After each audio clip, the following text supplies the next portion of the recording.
start ko na siya ba? Cool man. Cool na makina. Ay na ganda.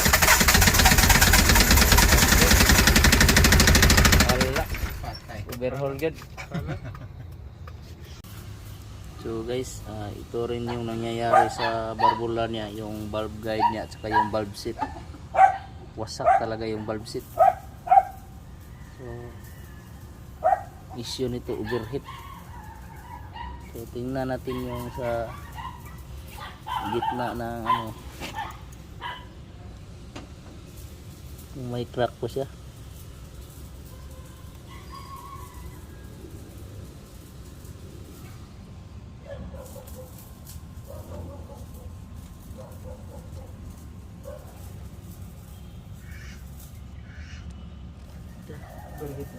Biak na talaga.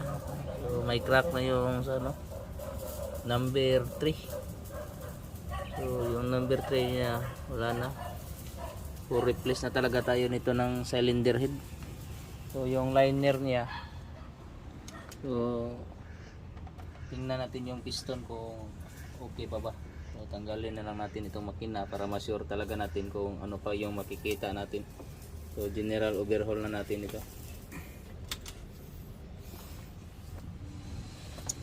Nang liog ng liner. Okay pa? Okay pa. Madala pa na kuning no. Sige. Okay.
Hindi muna natin nilalagyan ng ano, coolant kasi bagong overhaul pa, i-observe muna natin.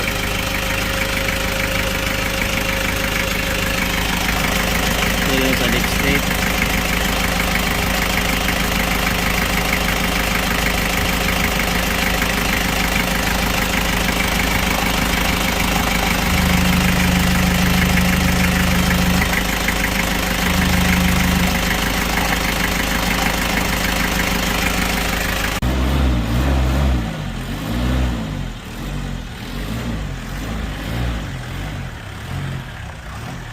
Atras ada selapuk daw.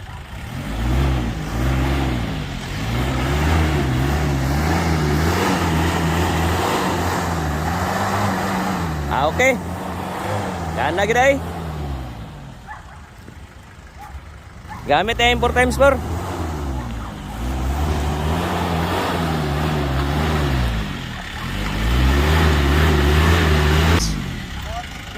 Hahaha.